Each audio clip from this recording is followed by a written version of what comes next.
ভবিষ্যতে আরও শতাধিক 200-300 আশ্রয় কেন্দ্র প্রস্তাবনা আছে, কাজ চলতেছে। এর প্রত্যেকটা আশ্রয় কেন্দ্র আপনাদের জন্য রুম থাকবে। আমরা যে সমস্ত ইকুইপমেন্ট আপনাদেরকে সরবরাহ করি, এটা অনেকেই প্রত্যেক ইন্ডিভিজুয়ালি আমরা সরবরাহ করি, আপনার বাড়িতে নিয়ে যান। আমরা এখন কমিউনিটি বেস যে আশ্রয় কেন্দ্র, একটা অফিস বেস করবো আমরা, সেইখানে আপনাদের সমস্ত কিছু থাকবে। এখানে আপনারা সমবেত হবেন, নিজের অফিস মনে করি। এখানে আপনাদের ট্রেনিং ব্যবস্থা দেওয়া হবে, রেগুলার আপনার সাথে যোগাযোগ সেন্ট্রালি থাকবে এবং সমস্ত ইকুইপমেন্ট এখানে থাকবে। যখন যে দুর্যোগ হবে, যে জিনিসে অভিজ্ঞ, যার যেটা প্রয়োজন, সেই সমস্ত দুর্গতি আপনারা নিয়ে সরাসরি কাজ করতে থাকবেন। ইন্টারমিডিয়েট ভূমিকম্প বিষয়ে আমরা বলেছি যে শহরে আমরা ব্যক্তি এবং স্বেচ্ছাসেবী সংগঠন সহ আমরা একটা নিয়োগ কার্যক্রম আমরা যাচ্ছি।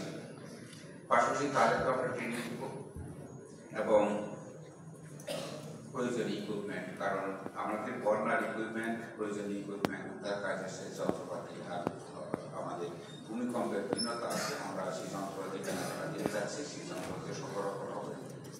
আমি জানি না, আরেকটা প্রস্তাব আমি দিয়ে রাখছি, আমরা সরকারকে দিয়ে রাখবো, সেটা হলো ভলান্টিয়ার্স তো ভলান্টিয়ার্স নিজ উদ্যোগেই কাজ করে, এটা সত্য। কিন্তু তারপরেও আমরা চেষ্টা করছি, আমরা সরকারের একটা প্রস্তাব দিতে হবে যে কয়দিন তারা সারা বছরই জনগণকে উদ্বুদ্ধ করে থাকে, কিন্তু দুর্যোগের সময় যে কয়দিন দুর্যোগে তারা ভূমিকা পালন করবে, অন্তত তাদের বাড়ি থেকে যাতায়াত আসা যাওয়া খরচ বাবদ যদি আমরা সামান্য কিছু আমরা সাবস্ক্রিপশন তাদেরকে দিতে পারি, এরকম একটা প্রস্তাব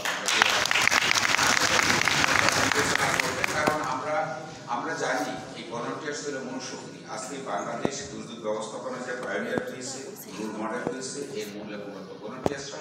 এবং আমি মনে করি আমরা ভূমিকম্পের ক্ষেত্রে যদি সত্যিকার অর্থে আমরা যা চিন্তা করছি ভলান্টিয়ার্সদেরকে নিয়োগ করতে পারি, ট্রেন করতে পারি, ইকুইপ করতে পারি, তাহলে আমার যুব সমাজ যে ভলান্টিয়ার্স হবে এবং লক্ষ লক্ষ ভলান্টিয়ার্স হবে, তাদের ভূমিকা দ্বারা আমরা তবে এইখানেও ভূমিকম্পের ব্যবস্থাপনার ক্ষেত্রে একদিন দেখিয়ে দিব বাংলাদেশ ভূমিকম্পের ব্যবস্থাপনার ক্ষেত্রে মনে করতে পারে।